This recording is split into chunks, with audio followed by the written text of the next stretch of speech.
नमस्कार, बहुत स्वागत है आप सभी का। मैं हूं सुशांत सिन्हा। इस वक्त दिल्ली धमाकों को लेकर तमाम तरह की चर्चाएं हैं और मैंने आपसे कल जब ये धमाका हुआ था उसके बाद जो जो बात कही थी, एक एक बात सच साबित होती जा रही है। मैंने आपसे कहा था कि एक आतंकी हमला है, ये कोई सीएनजी में ब्लास्ट नहीं लग रहा, लेकिन एहतियातन मैंने कहा था कि भाई पहले थोड़ी जांच आगे बढ़ने दीजिए। अब ये क्लियर हो गया है कि ये आतंकी हमला है और इसमें डॉक्टर उमर, जिसकी तस्वीर आप देख रहे हैं, ये जैश-ए मोहम्मद का टेररिस्ट बताया जा रहा है, जिसने उस I-20 गाड़ी में बैठकर धमाका किया। तो पहली चीज जो मैंने आपसे कही थी, आतंकी हमला है, कोई सामान्य धमाका नहीं है, वो बात सच साबित हुई है। दूसरी बात मैंने आपसे कहा था कि मुझे लगता है कि जिस तरीके से फरीदाबाद में और जम्मू कश्मीर में टेरर मॉड्यूल्स पकड़े जा रहे थे, वहां पर 350 किलोग्राम जो विस्फोटक पकड़ा गया था, ये सारा जो है इंटरकनेक्टेड है और उस पैनिक में आकर ये धमाका हुआ है। इससे पहले जो है हम भी पकड़े जाएं, कुछ धमाका कर दो वरना हाथ से चीजें निकल रही हैं। अब जांच में वही बात सामने आ रही है कि हड़बड़ी में डॉक्टर उमर ने ब्लास्ट करने का प्लान बनाया था, ये शुरुआती जांच कह रही। तो एग्जैक्टली वही हो रहा है जो मैंने आपसे कहा था कि यही लग रहा है कि आनन फानन में इसने ये धमाका किया है। और सोचिए, जो लोग हमारी सुरक्षा एजेंसी पे सवाल उठा रहे हैं, अगर वो फरीदाबाद का मॉड्यूल ना पकड़ा गया होता, अगर गुजरात में वो व्यक्ति ना पकड़ा गया होता, तो इस वक्त देश में क्या हो रहा होता। 20 धमाके और केमिकल वेपन का इस्तेमाल करके लाखों लोग मार दिए गए होते। तो सुरक्षा एजेंसीज की कामयाबी का नतीजा है कि इस तरीके से आनन फानन में यह धमाका हुआ है। तीसरी बात मैंने आपसे कही थी कि मुनीर और पाकिस्तान, इनकी हालत खराब होने वाली है क्योंकि मोदी इनको छोड़ेंगे। और अभी बड़ी खबर यही आ रही है कि पाकिस्तान के अंदर पैनिक है। दिल्ली धमाके के बाद पाकिस्तान की वायुसेना अलर्ट है, फाइटर जेट्स राजस्थान बॉर्डर पर गश्त कर रहे हैं। ब्रिटेन ने एडवाइजरी जारी कर दी है और लोगों से कहा है कि भाई भारत पाकिस्तान के बॉर्डर से 10 किलोमीटर दूर रहो। यानी पाकिस्तान पैनिक मोड में है। उसको पता है बॉस, इस देश का विपक्ष कुछ भी कहता रहे, उनको पता है कि नरेंद्र मोदी ने क्लियर कहा था कि अभी रोक रहे हैं, पॉज कर रहे हैं, दुनिया को बता दिया था कि फिर करेगा फिर मारेंगे, और पाकिस्तान को समझ में आ रहा कि यह मारेगा। और इसकी वजह भी, और मैंने आपसे एक और बात कही थी, वो भी सही साबित हो रही है कि नरेंद्र मोदी छोड़ेंगे नहीं। और नरेंद्र मोदी का पहला बयान आ गया है कि षड्यंत्रकारियों को नहीं बख्शा जाएगा। उन्होंने ये नहीं कहा कि जिन्होंने ये हमला किया है उनको सिर्फ नहीं बख्शा जाएगा, उन्होंने उनको वो तो कहा कि जिन्होंने हमला किया उनको नहीं छोड़ेंगे। प्रधानमंत्री नरेंद्र मोदी ने क्लियर कह दिया है कि षड्यंत्रकारी, यानी जिन्होंने पूरा प्लान किया था, उनको भी नहीं छोड़ेंगे। यानी क्लियर मैसेज है पाकिस्तान को। और ये बात प्रधानमंत्री ने भूटान के दौरे पर वो गए हुए हैं, विदेश की धरती पर खड़े होकर कही है।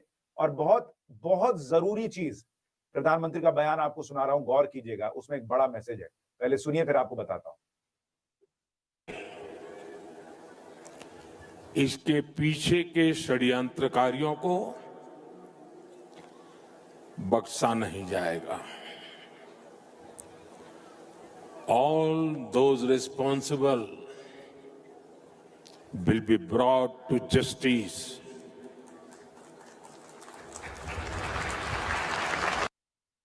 अब आपने बात गौर की, प्रधानमंत्री ने फिर वही कहा, उसी तरीके से कहा जैसे उन्होंने ऑपरेशन सिंदूर के पहले कहा था, अंग्रेजी।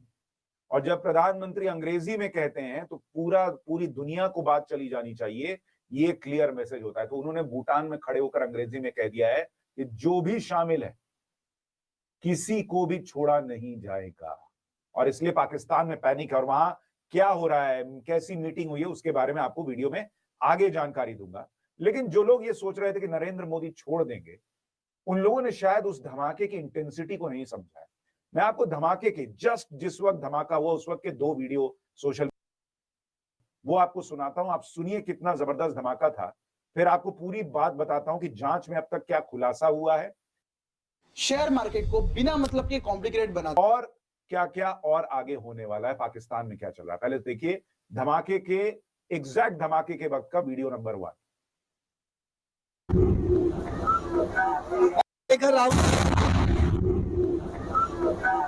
भागो भागो,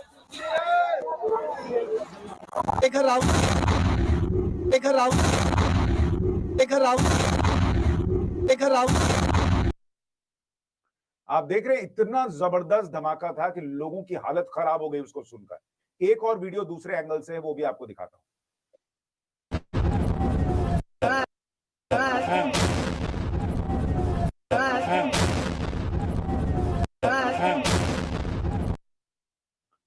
देख रहे हैं लोग पैनिक में आ गए बॉस, इतना भयंकर धमाका था जो कि उस वक्त वहां पर हुआ है।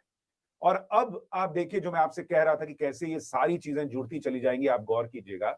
देखिए अब जो जांच आगे बढ़ रही है उसमें ये निकल कर आ रहा है कि पहले डॉक्टर अदील पकड़ा गया। एक तो मुझे ये समझ में नहीं आता, ये लोग इतना पढ़ लिख कर भी अगर टेररिस्ट ही बनना है, लोगों को मारना ही है, तो पढ़ाई पे पैसा क्या खर्चा करते हो माँ बाप का? फिर सीधा टेररिस्ट ही बनो, वो पैसा लगाओ बम वम बनाने में, फिर मर जाओ, जो आखिर में तुम्हारा होता है। Doctor Adeel arrested in Saharanpur UP, वो कुलगाम का रेजिडेंट था, वो पकड़ा गया। वहां से डॉक्टर मुजम्मिल पकड़ा गया, जिसके पास वो हरियाणा में फरीदाबाद में 350 किलो विस्फोटक मिला।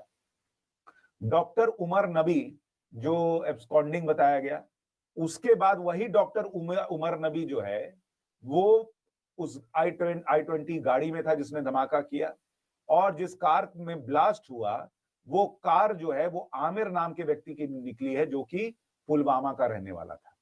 और पहले, इससे पहले जो है वो तारिक को बेची गई थी, रेजिडेंट ऑफ पुलवामा डिटेन। यानी ये पूरा कनेक्शन जो है ना वो आपको जुड़ा हुआ दिख रहा है। ये लोग बहुत बहुत भयंकर प्लानिंग करके बैठे हुए थे। वो जो 20 टाइमर मिले हैं वो कोई मामूली बात नहीं है, ये लोग 20 धमाके एक साथ करने। और सबसे बड़ी चीज की इस बार पहली बार ये लोग केमिकल वेपन इस्तेमाल करने वाले थे, राइसिन, जिसके बारे में मैं आपको कल के वीडियो में बता रहा था कि साइनाइड से 1000 गुना वो खतरनाक होता है। तो वो हवा में, पानी में मिला के लाखों लोगों को ये मारने का प्लान कर रहे थे। हमारी सुरक्षा एजेंसीज को सलाम है जिन्होंने वो सब रोक दिया। और जो लोग सवाल पूछ रहे हैं, सवाल पूछिए, पूछने में कोई बुराई नहीं है, लेकिन ये ध्यान रखिए, सुरक्षा एजेंसीज को हर बार कामयाब होना होता है। और इन टुच्चों को, आतंकियों को एक बार, जो ये कल पैनिक में आकर जो इन्होंने धमाका किया, खुद मर गया लेकिन इन्होंने दूसरों को भी मार दिया। अब मैं आपको दिखाता हूं कि अभी तक की जांच में क्या क्या खुलासा हुआ है, फिर बताता हूं पाकिस्तान में क्या चल रहा है। देखिए धमाके के वक्त ये उमर मोहम्मद जो है वो कार में अकेला बैठा हुआ था। ये सीसीटीवी फुटेज देखिए, उसमें वो टोल नाके के पास दिख रहा है। ये 3:19 का सीसीटीवी फुटेज है। कहा जा रहा है कि ये गाड़ी जो है वो लेकर अंदर गया था और इसके साथ 2 और लोग भी थे, वो बाद में शायद उतर गए होंगे या कहीं चले गए होंगे, और इसी ने डेटोनेटर लगाया और अंजाम दिया धमाके। ये उसकी सीसीटीवी फुटेज और क्लियर विजुअल आपको दिखा रहा हूं। इसी में आप देखिए एक और, जब ये बदरपुर बॉर्डर क्रॉस कर रहा था उस वक्त की ये तस्वीर है जिसमें ये कार में बैठा दिख रहा है, और देखिए पीछे बगल की सीट खाली है। तो इसलिए कहा जा रहा है कि जितने सीसीटीवी फुटेज खंगाले गए हैं उसमें ये दिखाया कि जब ये लाल किले के पास की पार्किंग में आया था तो अकेला था, और निकला तब अकेला था।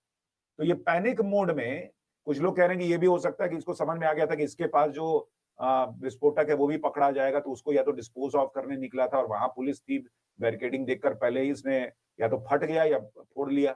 ज्यादा चांसेस है फोड़ लिया होगा, क्योंकि ये इतना सुत्थर तो होगा नहीं कि जाएगा और उसको विस्फोटक को बस डिस्पोज ऑफ कर देगा। इसके पहले ये कार जो है वो 3 घंटे सुनहरी मस्जिद के पार्किंग में खड़ी रही।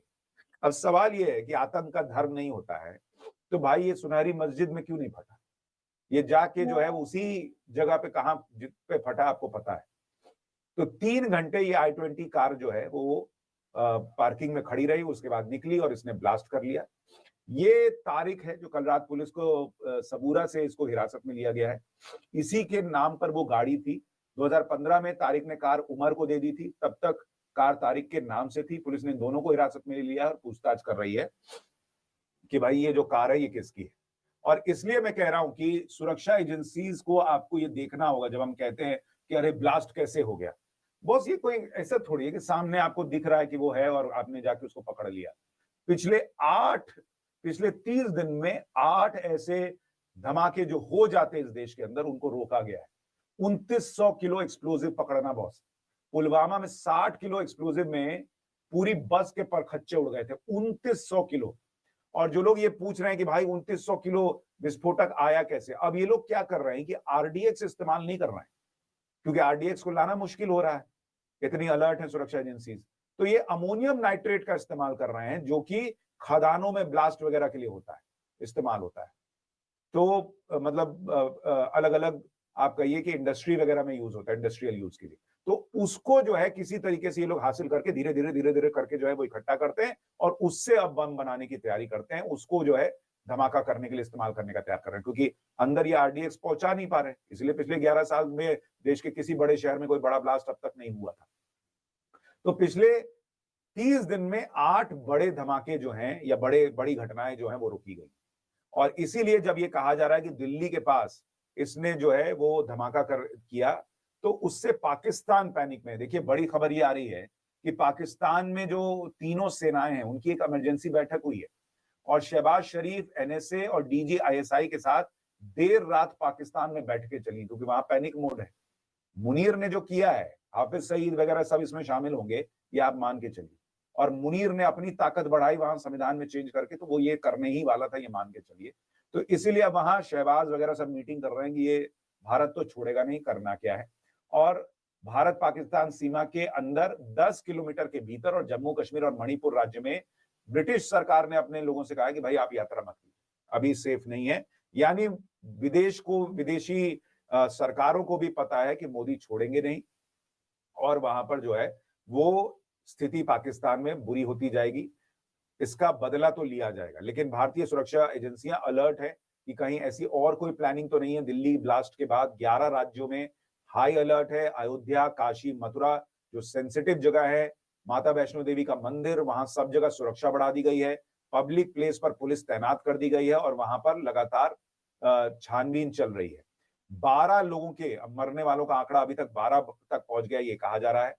अलग अलग जो डंप डेटा है पूरे इलाके में, जो वो लाल किले के पास का इलाका है, वहां जितने मोबाइल उस वक्त यूज हो रहे थे उनका डंप डेटा, जो कि कई बार आप ऐसे नहीं देखते हैं, कोई चैट वगैरह डिलीट कर दी, वो सारा मोबाइल वहां पे किस किस का था, किस टावर से कनेक्शन आ रहा था, सारा खोज खाज के पूरे अंदर तक घुसकर जांच की जा रही है कि जब ये ब्लास्ट हुआ तो वहां पर आसपास कोई तो नहीं था जो इनकी मदद कर रहा था, या जिससे चर्चा चल रही थी कि भाई आप गाड़ी निकालो, अब लाओ, ये करो, वो करो।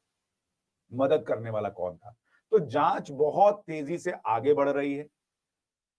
एक और आतंकी हमला, पिछले 11 साल में इन आतंकियों को रोके रखा गया था कि भाई ये कश्मीर पार नहीं कर पा रहे, लेकिन इस बार जो हमला हुआ है वो बहुत सारी जो बड़ी कामयाबियां थी कि भाई विस्फोटक पकड़ लिया गया, हथियार पकड़ लिए गए, टेरर मॉड्यूल पकड़ लिया गया, केमिकल अटैक नहीं होने दिया गया, उसके बीच में ये हमला इनका पैनिक दिखाता है। लेकिन उस पैनिक में इन्होंने गलती कर दी है, क्योंकि ये पाकिस्तान जो है ना, ये उसके ईगो की लड़ाई बन गई थी कि इतना मार के भारत चला कैसे गया। तो उसने सोचा था कि भारत को हिला देंगे, 20 धमाके, केमिकल अटैक, इस तरह की चीजें करके इतना खून बहा देंगे कि मतलब, और यहां तो लोग बैठे ही कि मोदी इस्तीफा दो, मोदी इस्तीफा दो। तो मतलब भारत के सीने पे खंजर नहीं, मतलब खंजरों के समूह से हमला करने का इनका प्लान था, जो कि भारतीय सुरक्षा एजेंसियों ने नाकाम कर दिया। ये एक घटना हो गई है, उम्मीद की जानी चाहिए कि ऐसी और घटना अभी नहीं होगी। जो बाकी चीजें हैं वो भी पकड़ी जाएंगी, या अगर कहीं कोई बचा होगा तो वो पकड़ा जाएगा। लेकिन अब यहां से मुझे लगता है कि देश जो है वो पाकिस्तान के साथ एक और युद्ध की तरफ बढ़ेगा। आपकी राय क्या है? कमेंट करके जरूर बताइएगा। इस मुश्किल वक्त में एकजुट रहिएगा, ये बार बार आपसे विनती है। नमस्कार।